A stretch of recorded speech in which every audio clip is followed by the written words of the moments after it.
JK flip flop में एक last condition है जिसमें अगर जे और के दोनों इनपुट अगर हाई है और क्लॉक इनपुट भी हाई है और क्लॉक इनपुट अगर लंबे समय के लिए हाई रहता है तो उस समय आता है रेस अराउंड कंडीशन।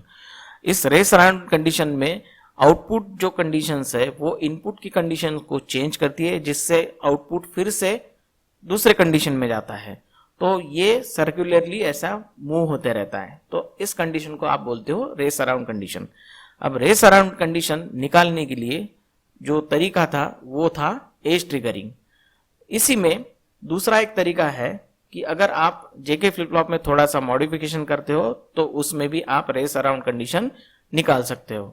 तो आज हम बात करेंगे दूसरे तरीके की।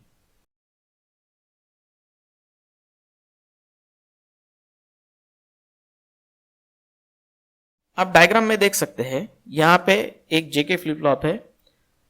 इसमें जेके फ्लिप फ्लॉप इसलिए बोला गया है कि आउटपुट जो है इनपुट के साथ में क्रॉस कपल्ड किया गया है। तो ऐसे फ्लिप फ्लॉप जो होते हैं उनको जेके फ्लिप फ्लॉप बोला जाता है।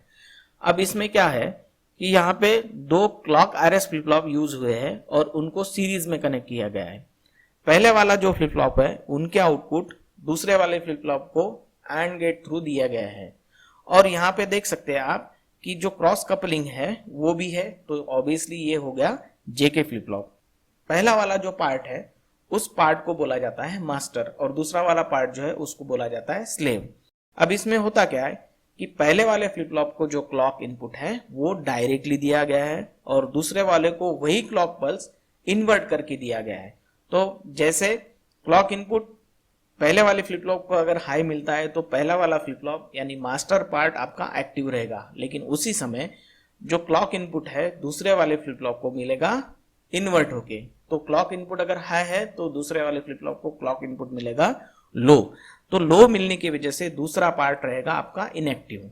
अब इसमें कंडीशन जो है रेस अराउंड कंडीशन की वो यहाँ पे अवॉइड होती है। क्यों होती है? क्योंकि पहले वाले फ्लिप फ्लॉप को अगर क्लॉक इनपुट 1 मिलता है तो वही पार्ट सिर्फ एक्टिव रहता है, मतलब वहां पे मास्टर सिर्फ एक्टिव रहता है। वो जो इनपुट जे और के इनपुट जो है उसके हिसाब से फिर रिस्पॉन्ड करेगा।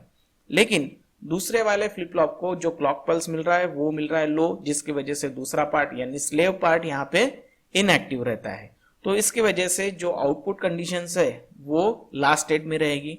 तो वो लास्ट स्टेट वाली कंडीशंस फिर से इनपुट में एंड गेट में दी गई है तो वो यहाँ पे नहीं पहुंचेगी। अब दूसरा क्लॉक पल्स जब आएगा तो दूसरा क्लॉक पल्स जैसे मान लीजिए पहला हाई था तो अभी लो होगा।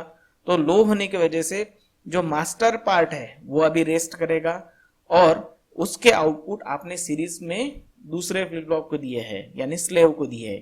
तो स्लेव को जो मास्टर के आउटपुट्स है उनके हिसाब से आपको उसको रिस्पॉन्ड करना होगा।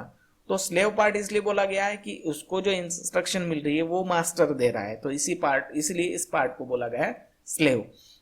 अब क्लॉक पल्स का जो पीरियड है वो है लो। तो इस समय मास्टर इनएक्टिव है लेकिन काम कौन कर रहा है? अभी स्लेव काम कर रहा है, क्योंकि क्लॉक पल्स जब 0 होता है तो वो इन्वर्ट होके स्लेव पार्ट को मिल रहा है। तो स्लेव पार्ट अभी एक्टिव हो गया तो वो जेके फ्लिप फ्लॉप पहला जो फ्लिप फ्लॉप है उसके आउटपुट के हिसाब से अभी रिस्पॉन्ड करेगा।